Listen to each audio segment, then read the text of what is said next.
غیر آئینی غیر قانونی بہت سخت وہ نوٹ ہے جو کہ جسٹس امین الدین صاحب اور جسٹس قاضی فائز صاحب نے ایک آرڈر پاس کیا تھا، اس کو جو سیٹ اسائڈ کیا گیا ہے اس پر کافی سخت فیصلہ لکھا گیا ہے۔ جسٹس اعجاز الحسن صاحب کی سربراہی میں 6 رکنی بینچ تھا، لیکن اس میں یہ جو جسٹس قاضی فائز صاحب نے کوڈ آف کنڈکٹ کی وہ خلاف ورزی کر بیٹھے ہیں، اور وہ اس طریقے سے کہ وہ انہوں نے سیکرٹری کابینہ کو خط لکھ دیا اور سارا چیف جسٹس آف پاکستان کو بھی بائی پاس کیا، پورے انسٹیٹیوشن کو بائی پاس کرتے ڈائریکٹ انہوں نے سیکرٹری کابینہ کو خط لکھ دیا۔ سیکرٹری کابینہ نے وہ خط پرائم منسٹر صاحب کے آگے رکھا، اور وفاقی کابینہ نے اس کی بنیاد پہ رجسٹرار سپریم کورٹ کو او ایس ٹی بنا دیا، اور اس طریقے سے وہ اس رات جو ہے وہ کافی حالات خراب ہو گئے، اور یہ سارا کچھ کیا گیا۔ اور جسٹس قاضی فائز صاحب خط کو بنیاد بنایا کابینہ نے اور وزیر اعظم شہباز شریف صاحب نے۔ جب یہ کام ہوا، کیونکہ اس سے پہلے ہوا یہ تھا کہ جمعے تک جب سارے، کیونکہ پاکستان بار کونسل نے انٹرویو کیا، سپریم کورٹ بار ایسوسی ایشن، چودھری اعتزاز احسن صاحب، حامد خان صاحب، سردار لطیف خان کھوسر صاحب، کافی سینئر قیادت جو ہے وہ انہوں نے چیف جسٹس آف پاکستان سے ریکویسٹ کی تھی کہ جو ان ہاؤس معاملات ہیں ان کو سیٹل ڈاؤن کیا جائے۔ پھر سینئر وکلا نے جج صاحبان سے بھی رابطے کیے تھے، تو وہ ایک ایفرٹ ہوئی، اس ایفرٹ کے نتیجے میں جمعے کو جب چیف جسٹس عمر طاہر بندیال صاحب نے کیس کی ہیئرنگ کمپلیٹ کی، سماعت مکمل کی، اور اس کے بعد انہوں نے 3 دن کا وقفہ دیا۔ انہوں نے کہا تھا کہ منڈے کو انشاءاللہ اچھی نوید کے ساتھ ہم آئیں گے، کوئی اچھی خبر لے کے آئیں گے، اور میری کچھ اہم ملاقاتیں ہیں، ان اہم ملاقاتوں کے نتیجے میں، اور ہم اپنے گھر میں بھی جو مسائل ہیں ان کو بھی ہم دیکھ رہے ہیں۔ اور پاکستان بار کونسل کے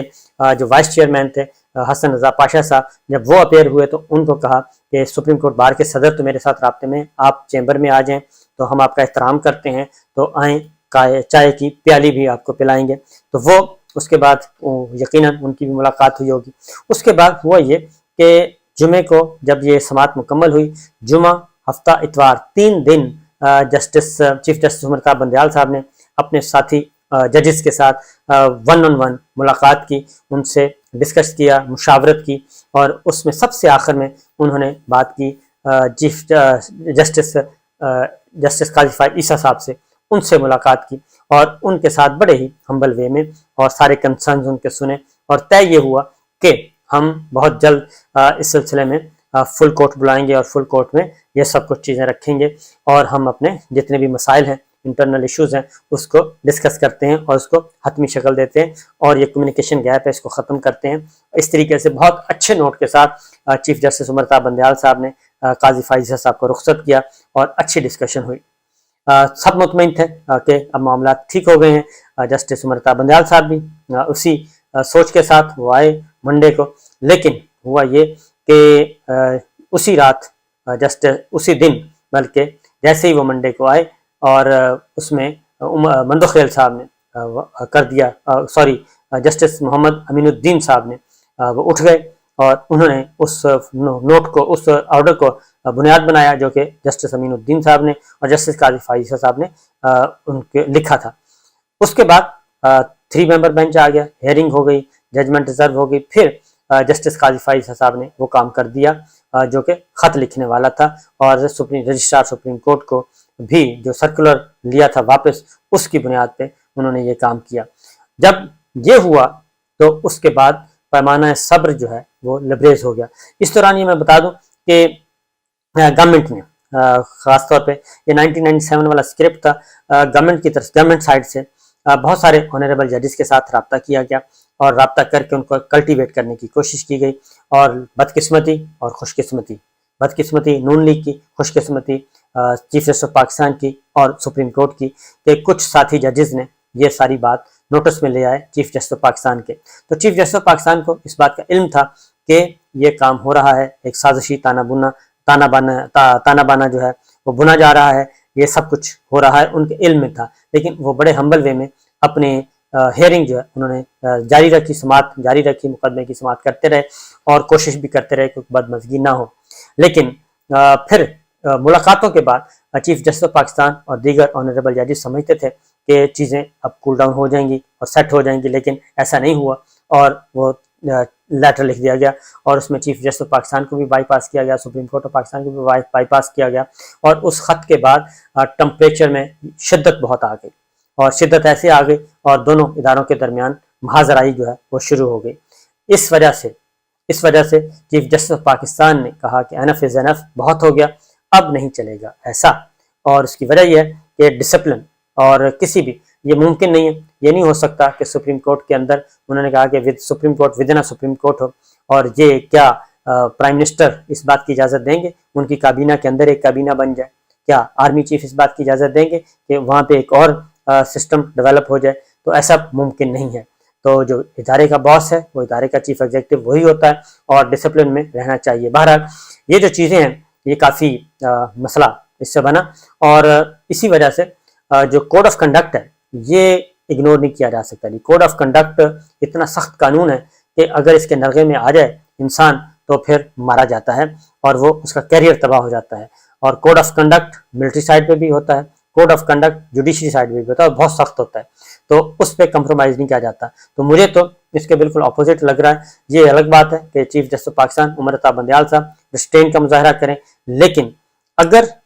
دوسری سائڈ پہ بالکل ہی پوائنٹ آف نو ریٹرن والی باتیں کی گئیں تو پھر ہو سکتا ہے اس پہ ایکٹ ہو جائے اور کچھ نہ کچھ اس ایشو کو ٹیک اپ کر لیا جائے۔ اس کی ریزن یہ ہے کہ کافی حالات خراب ہو رہے ہیں، اور اسی وجہ سے پھر ایک اور بات بھی، جسٹس عمر عطا بندیال صاحب، چیف جسٹس عمر عطا بندیال صاحب کو جب ملاقاتوں کے دوران کچھ آنریبل ججز نے کچھ اہم انکشافات بھی کیے، اہم باتیں بھی کی، وہ بھی نوٹ ہیں، ریکارڈ کا حصہ بن چکی ہیں۔ بہرحال یہ ہیں وہ ساری باتیں، کیونکہ اب مریم صاحبہ کیا کہتی ہیں؟ مریم صاحبہ کھلے عام جلسوں میں کہتی ہیں کہ میرے چیف جسٹس ہیں وہ تو قاضی فائز صاحب ہیں، اور انہوں نے خاص طور پہ یہ کہا کہ یہ الیکشن جو ہیں وہ اس لیے نہیں ہو رہے کہ یہ چیف جسٹس قاضی فائز عیسیٰ صاحب کے آنے سے پہلے الیکشن کروانا چاہتے ہیں، ان کے آنے سے پہلے کرنا چاہتے ہیں، یہ ان کی وجہ سے یہ سارا کچھ الیکشن پہلے کروانا چاہ رہے ہیں، کیونکہ جسٹس قاضی فائز صاحب اس وقت چیف جسٹس نہیں ہیں۔ تو مسئلہ یہ ہے کہ یہ اسمبلیاں تو ٹوٹی ہوئی ہیں کب کی،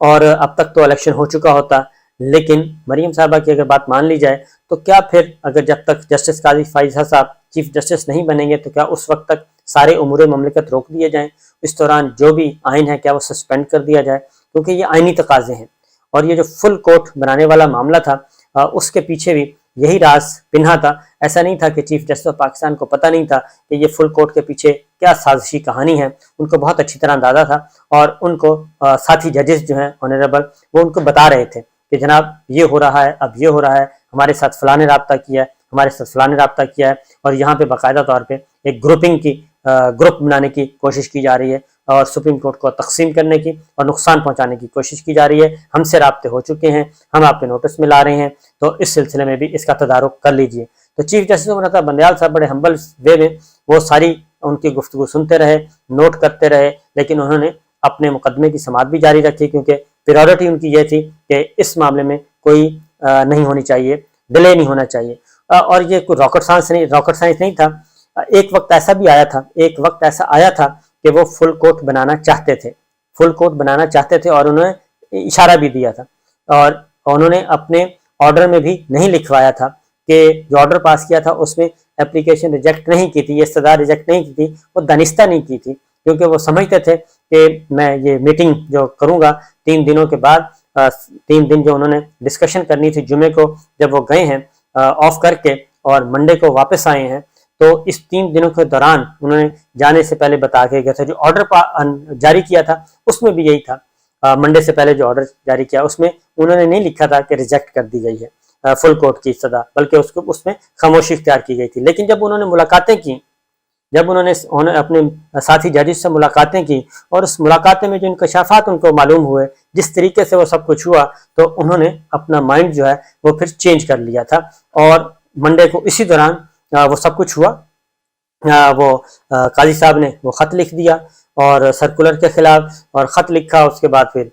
ہیٹ پکڑ گیا معاملہ، اور جب ہیٹ ہوا تو اس کے بعد پھر وہ جاری ہو گیا آپ کا عدم اعتماد ہم نے کر دیا، یعنی کہ وفاقی کابینہ کا اجلاس ہو گیا، عدم اعتماد ہو گیا، اور پی ڈی ایم کا وہ مولانا فضل الرحمان صاحب نے ویڈیو بیان پڑھ کے سنا دیا، اور ساری چیزوں کو بھڑکا دیا۔ شاید اس کی وجہ یہ بھی ہو سکتی ہے کہ بتا دیا گیا ہو کہ چیف جسٹس صاحب کو ساری باتیں بھی پتہ چل گئی ہیں، اور جو ہم نے سوچا تھا وہ اب نہیں ہو رہا، اس لیے یہ اس بات کے وہاں پہ شواہد آ چکے ہیں کہ جناب حکومت کے ساتھ یہ رابطے میں تھے.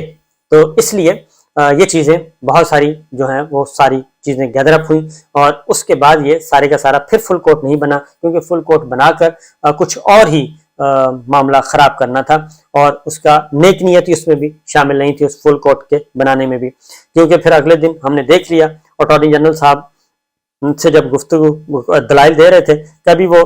فل کوٹ کی بات کرتے تھے، فل کوٹ میں کہتے تھے کہ یہ 2 نہیں ہونے چاہیے، پھر 9 رکنی بینچ پہ بات جاتی تھی، پھر کہتے کہ نہیں 3 نہیں ہونے چاہیے، پھر 6 ہونے چاہیے، 6 رکنی بینچ ہونا چاہیے.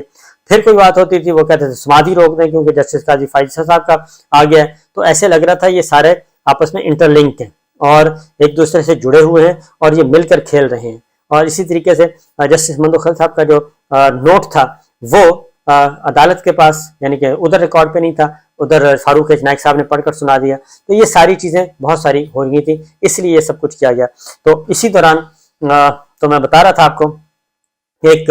آڈیو لیک کا چکر، اور یہ میں آپ کو بتا دوں کہ سپریم کورٹ کے فیصلے پر اگر انہوں نے عمل نہ کیا تو حالات خراب ہو سکتے ہیں. اور 10 تاریخ کو ہے، اور 10 تاریخ کو اگر وزارت خزانہ نے پیسے جاری نہ کیے تو 21 اپریل کو 10 اپریل کو 11 اپریل کو رپورٹ سبمٹ ہو جائے گی. موجود ہے بینچ، جسٹس 3 فل بینچ موجود ہے چیف جسٹس کی سربراہی میں. ان چیمبر وہ جائزہ لے گا اور اس کے بعد وہ آرڈر پاس کرے گا اگر انہوں نے فنڈز جاری نہ کیے، اور وہ ہوں گے سیکرٹری خزانہ اور وزیر خزانہ، دونوں اس کے رسپانسبل ہوں گے. اور یہ جو کہہ رہے ہیں کہ جی ہم پارلیمنٹ سے کور لیں گے اور پارلیمنٹ کے سے قرارداد منظور کروا کے آئیں گے، تو ایسا مجھے نہیں لگتا کہ اس طریقے سے سپریم کورٹ پہ کوئی اس طرح کی چیزیں اثر انداز ہوں گی، اور اثر انداز نہیں ہو سکیں گی. Supreme court of Pakistan chief executive کو یا تو پکڑیں گی، اور یا پھر جو وزارت اور جو سیکرٹری جو ہیں جس وزارت کے، وہ سیکرٹری ڈیفنس اور سیکرٹری خزانہ، یہ خاص طور پہ 2 ہیں. تو یہ صورتحال اس وقت چل رہی ہے. تو چیزیں پھر میں بتا دوں آڈیو لیک کہ مریم صاحبہ سے کہیں کہ وہ مجھے زیادہ سپورٹ نہ کریں اور نہ میرا تذکرہ کریں، اس سے میں کنٹروورشل ہو جاؤں گا. اجازت دیجیے، اللہ حافظ.